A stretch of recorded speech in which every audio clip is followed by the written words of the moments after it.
What's going on, guys, and welcome back to another video.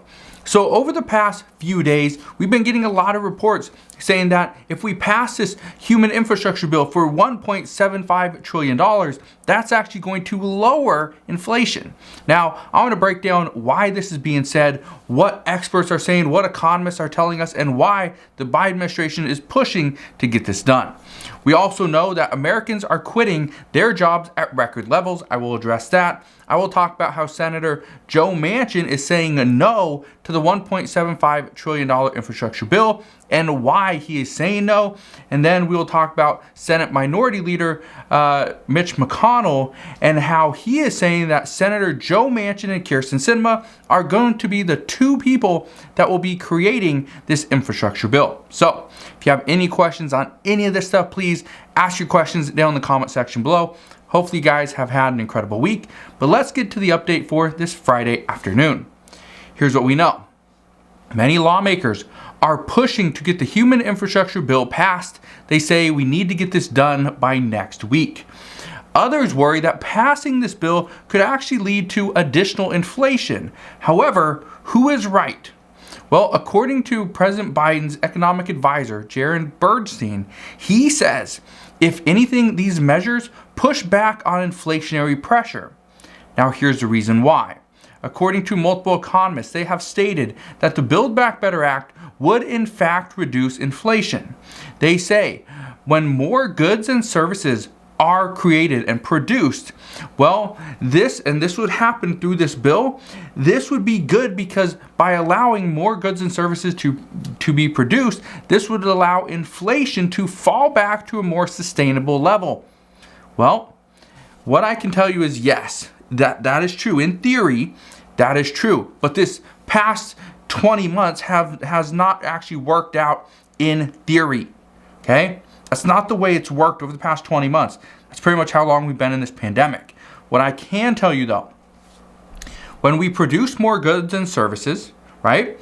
That is great. That means more people are working. As more people are working, okay, that means the government is not going to have to go and stimulate certain parts of the economy and certain individuals. Okay, great, right? But more people are working. Okay, that means we probably have our supply chain issues are somewhat more balanced out than they are right now. That would be a good thing, right? More people are working. There's probably all children are in school. Child care is probably running pretty much close to 100% or very close to it. But again, all these things matter. And this is what many economists are saying is if we see more people go back into child care, right? Because wages are pretty bad in child care. We see more people go back there. More people will go to work, right? People will be taking their children to either school or to daycare service, okay? So it's going to really balance out the entire economy, not just certain parts. So we'll see. However, these economists also worry that right now, this is not going to happen as quickly as many people are thinking. Some economists say that once the Build Back Better Act actually passes, if it does, okay, let me just clarify that. They say once the Build Back Better Act passes, however, I am just adding in if it passes because we still don't know. They say it could take several months to see inflation drop back into the 3 and 4% range. And remember, according to the Federal Reserve, we're trying to get to 2%. To 2%. But we're at 6.2% right now. That is not great. Those numbers are not good. We're far off. 4.2% away. That's huge. But here's what the main holdup is right now. And I know a lot of people are asking, why is it taking so long for Congress to get this done? Well, here's the reason why. The number one holdup for the House of Representatives is that they do not have the CBO score yet. So the Senate, okay, let me just break it down. The American people are waiting for President Biden to sign this into law. President Biden is waiting for the bill from the Senate.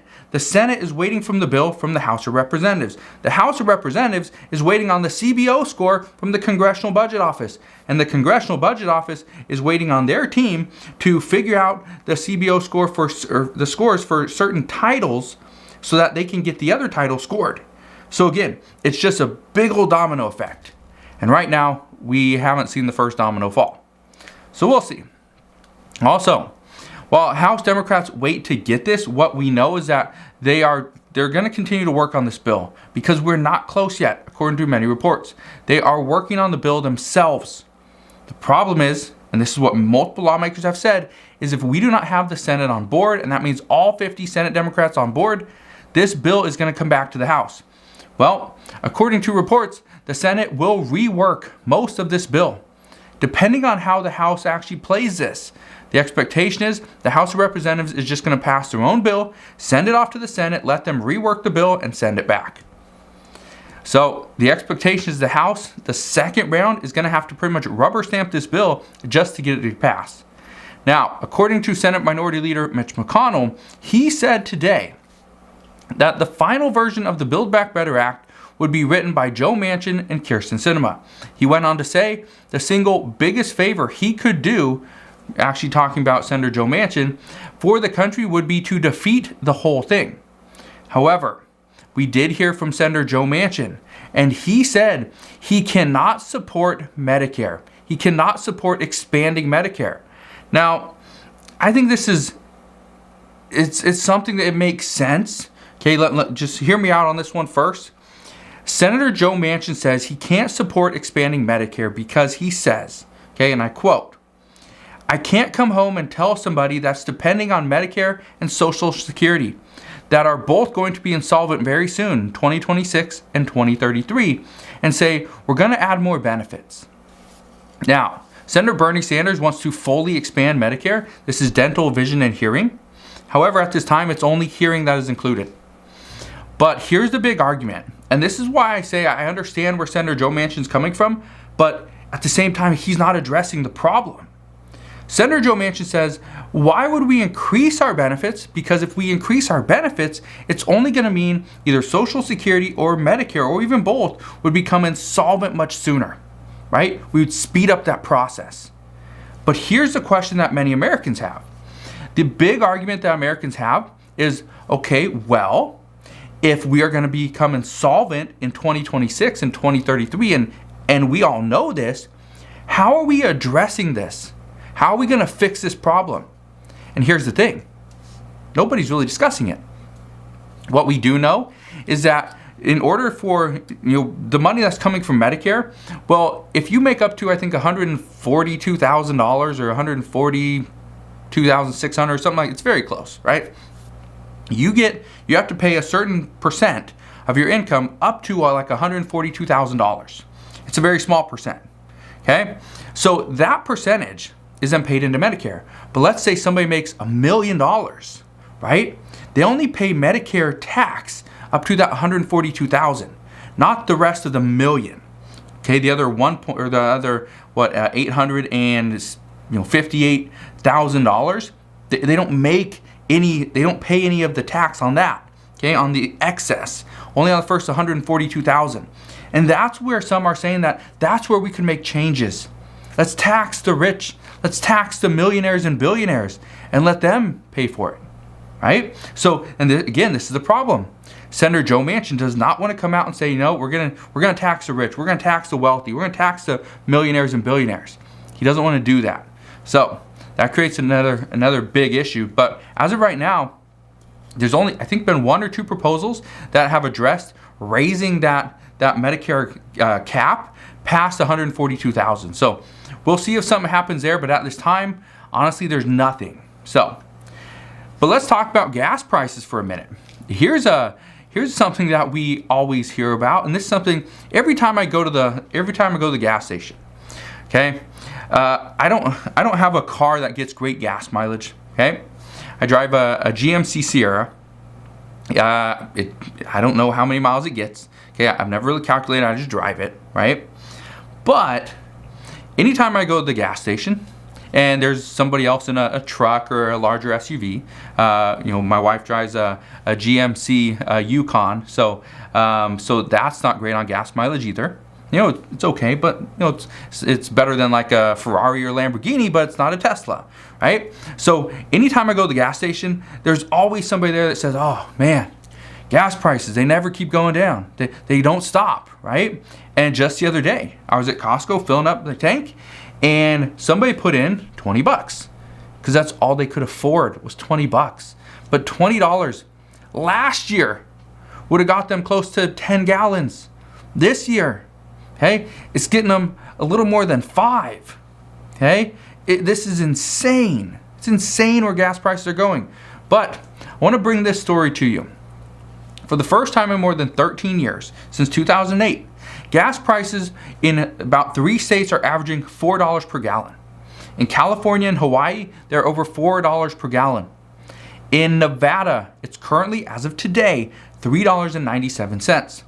Well, again, the last time this happened was in 2008. In 2008, for 1 barrel of oil, it was $147 each. Today, as of today, it's $81. Okay, big difference.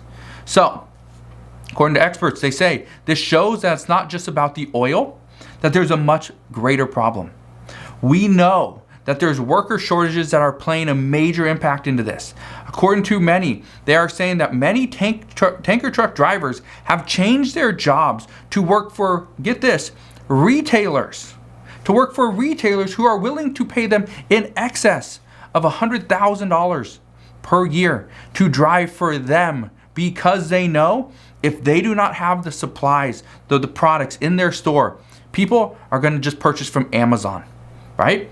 But that's the other thing. Amazon's hiring more of these truckers as well, increasing their pay as well so that they come to Amazon, right? Because guess what? If you can't drive to the store because gas prices are just so ridiculously insane, guess what you're going to do? You're going to pull out your phone and be like, oh, hey, I need to buy this on Amazon. Cool. All right. Buy it, right? Simple as that, and it shows up to your door. You don't care about the price because guess what? It's probably cheaper than running down to the gas station, filling up your tank, and driving over to the store, right? It's creating big issues. But let me bring this to your attention. Right now, okay, again, the hard part is there's no real plan from the Biden administration to fix this, right?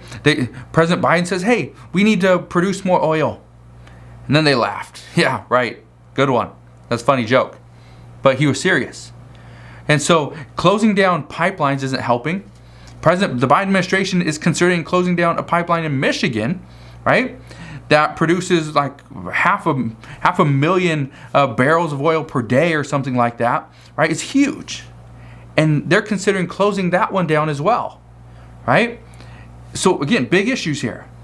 But again, the reason I bring this up is because right now there's no plan. There's absolutely no plan. So the expectation is moving forward is gas prices are only going to go up for the foreseeable future, which means we are going to be paying more and more as we drive. So if you plan on going anywhere for the holiday season, just understand gas prices are probably going to be even more expensive than they are right now. But again, I will bring you the updates on gas, see where they're going, what we are hearing there. But again, it's not great news at this time. Now, here is some better news. According to the Education Secretary Miguel Cardona, he says yesterday that about 33,000 student loan borrowers are going to be getting about $2 billion in debt completely wiped away. This is good news.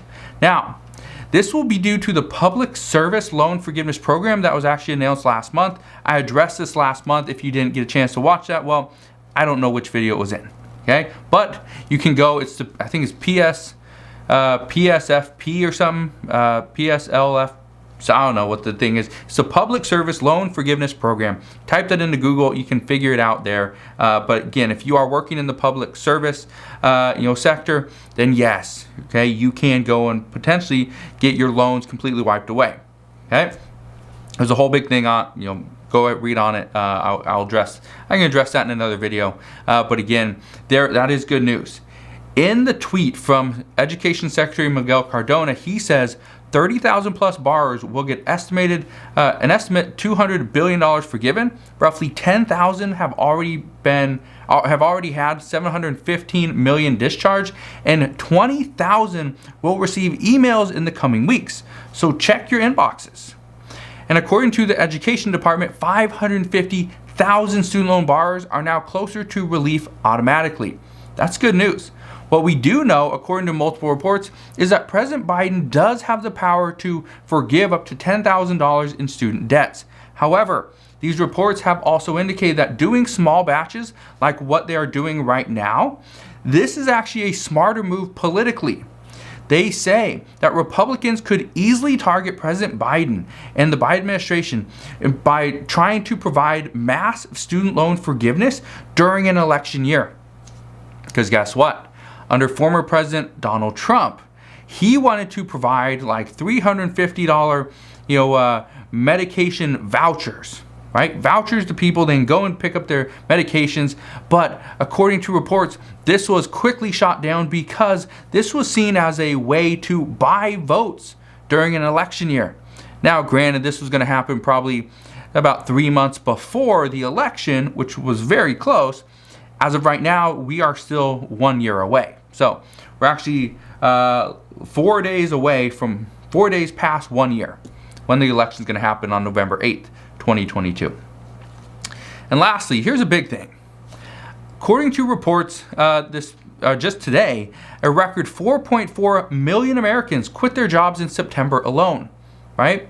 We are seeing more and more people quitting their jobs. What is happening right now is more people are quitting their jobs because they're actually not just quitting to stay home, collect unemployment. That's not what's happening.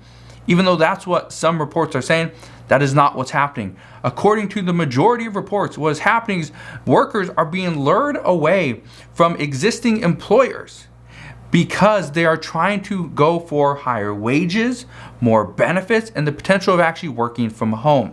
So let me ask you this. Have you actually considered if somebody approached you and say, hey, you're making $15 an hour here? Well, I can pay you $18 per hour if you come work for me, plus these benefits, plus you can potentially work from home, or you can work longer hours, work a 10-hour shift 4 days a week, and then you got 3 days off. Have you ever considered changing your job? It can stay in the same field, but changing your job for higher wages or better benefits? Let me know down in the comment section below, because honestly, you would not be alone. Now, I just want to thank you guys for watching. That is the update for this afternoon. If you have any questions whatsoever, please ask your questions down in the comment section below. Again, thank you guys for watching. Have a wonderful rest of your day. Have an incredible weekend this weekend as well. If you enjoyed today's update, do me a favor, go ahead, hit that like button. It really does help out the channel, and I'll see you guys on the next one.